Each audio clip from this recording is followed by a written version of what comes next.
Hello everybody, welcome to the classes of engineering survey. आज का हमारा टॉपिक रहेगा लेवलिंग। लेवलिंग मतलब linear measurements in vertical direction. सबसे पहले तो लेवलिंग की परिभाषा। Levelling is the art of determining relative positions of the objects on the earth surface. इसमें हमारे कुछ कॉमन टर्म्स के बारे में हम आपको बताएंगे। पहली कॉमन टर्म रहेगी लेवल सरफेस। लेवल सरफेस का मतलब होता है पृथ्वी की सतह के पैरेलल कोई भी सरफेस। और दूसरा पॉइंट है हमारा लेवल लाइन। लेवल लाइन मतलब पृथ्वी की सतह के पैरेलल कोई भी लाइन जो कि लेवल सरफेस में है। तीसरा पॉइंट रहेगा हमारा हॉरिजॉन्टल प्लेन। हॉरिजॉन्टल प्लेन एक ऐसा प्लेन रहता है जो कि पृथ्वी की सतह के टेंजेंशियल रहता है। चौथा पॉइंट है हमारा horizontal line. Horizontal line horizontal plane में पाई जाने वाली किसी भी रेखा को हम हॉरिजॉन्टल लाइन कहेंगे। वर्टिकल लाइन, हॉरिजॉन्टल लाइन के परपेंडिकुलर लाइन को हम बोलते हैं वर्टिकल लाइन। और वर्टिकल प्लेन हॉरिजॉन्टल प्लेन के परपेंडिकुलर प्लेन को हम बोलते हैं वर्टिकल प्लेन। इसमें एक बहुत महत्वपूर्ण पॉइंट आता है डेटम। माना हुआ लेवल सरफेस जिससे कि पृथ्वी की सतह पर सारे ऑब्जेक्ट्स का एलिवेशन मेज़र किया जाता है। हमारे भारत के लिए जो डेटम माना हुआ है वह कराची का समुद्र तट माना गया है, मतलब कराची की समुद्र सतह। जैसे अगर हम बोलते हैं कि भोपाल का एलिवेशन 486.25 मीटर है, तो इसका मतलब ये होता है कि कराची की समुद्र सतह से भोपाल 486.25 मीटर ऊंचा है। कराची को इसलिए लिया गया कि कराची, जब ये भारत का सर्वे किया जा रहा था तो उस समय कराची हिंदुस्तान का ही हिस्सा था।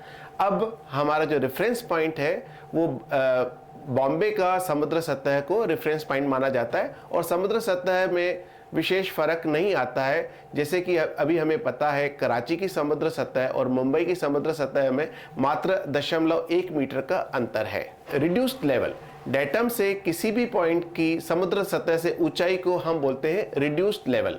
लाइन ऑफ कॉलिमेशन को लाइन ऑफ साइट भी कहते हैं। डंपी लेवल की दूरबीन के ऑब्जेक्टिव ग्लास से ऑब्जेक्ट तक की सीधी रेखा को हम लाइन ऑफ कॉलिमेशन कहते हैं। एक्सिस ऑफ टेलीस्कोप, आईपीस और ऑब्जेक्ट ग्लास के केंद्र को मिलाने वाली रेखा को हम बोलते हैं axis of telescope. Benchmark, datum के सापेक्ष फिक्स की हुई किसी भी परमानेंट स्थान को हम बोलते हैं बेंचमार्क। बेंचमार्क बहुत महत्वपूर्ण होते हैं। ये हर प्रकार के सर्वे के लिए रेफरेंस स्टेशन का काम करते हैं। बेंचमार्क 4 प्रकार के रहते हैं। पहला जीटीएस बेंचमार्क। जीटीएस बेंचमार्क को ग्रैंड ट्रिग्नोमेट्रिकल बेंचमार्क्स भी कहते हैं। ये पूरे भारत के प्रत्येक हिस्से में प्रत्येक 100 किलोमीटर की दूरी पर स्थापित किए गए हैं और इनकी समुद्र सतह से ऊंचाई बहुत ही सूक्ष्मता से निर्धारित की गई है। दूसरे होते हैं permanent benchmark. Permanent benchmark GTS benchmark के सापेक्ष निर्धारित किए जाते हैं और ये किसी भी परमानेंट स्ट्रक्चर पर मार्क किए जाते हैं, जैसे कि रेलवे प्लेटफॉर्म या कोई डैम या कोई ब्रिज या कोई कलवर्ट। ऐसे किसी भी परमानेंट स्ट्रक्चर पर जीटीएस बेंचमार्क के सापेक्ष निर्धारित किए जाते हैं, उनको हम परमानेंट बेंचमार्क कहते हैं। तीसरा होता है टेम्परेरी बेंचमार्क। किसी भी प्रोजेक्ट का काम शुरू करने से पहले स्थापित किए जाने वाला या किसी भी दिन के कार्य को समाप्त करने के बाद स्थापित किए जाने वाला बेंचमार्क को हम टेम्परेरी बेंचमार्क कहते हैं। इसके बाद आता है आर्बिट्रेरी बेंचमार्क।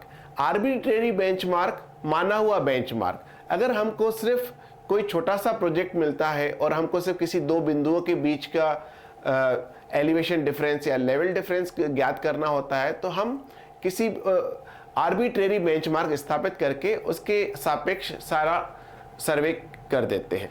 अब इसमें महत्वपूर्ण रीडिंग कैसे ली जाती है, तो रीडिंग के लेने के भी अलग अलग नाम हैं। जैसे बैकसाइड रीडिंग।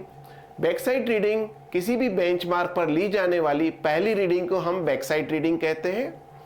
फोरसाइड रीडिंग किसी भी सर्वे के आखिरी या किसी भी इंस्ट्रूमेंट स्टेशन के सेटअप के आखिरी रीडिंग को हम फोरसाइट रीडिंग कहते हैं। और इंटरमीडिएट साइट, बैक साइट और फोरसाइट के बीच की जितनी भी रीडिंग्स ली जाती है उनको हम इंटरमीडिएट साइट कहते हैं।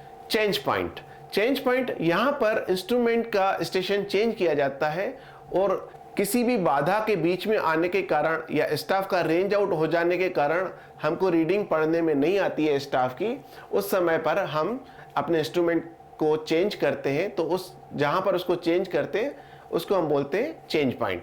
इस पर हम जो भी रीडिंग लेते हैं तो हम 4 साइड रीडिंग लेके अपना इंस्ट्रूमेंट चेंज कर देते हैं। हाइट ऑफ इंस्ट्रूमेंट, जब पूरे टेम्पररी एडजस्टमेंट के बाद हमारा इंस्ट्रूमेंट किसी स्टेशन पर सेट हो जाता है तो उस समय जो लाइन ऑफ कॉलिमेशन का रिड्यूस लेवल रहता है उसको हम हाइट ऑफ इंस्ट्रूमेंट कहते हैं। धन्यवाद।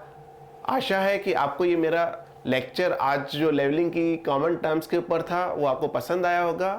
आप फिर भी आपका कोई सवाल अगर कोई हो तो आप मेरे से संपर्क कर सकते हैं, मेरे नंबर पर, या मेल भी कर सकते हैं। धन्यवाद।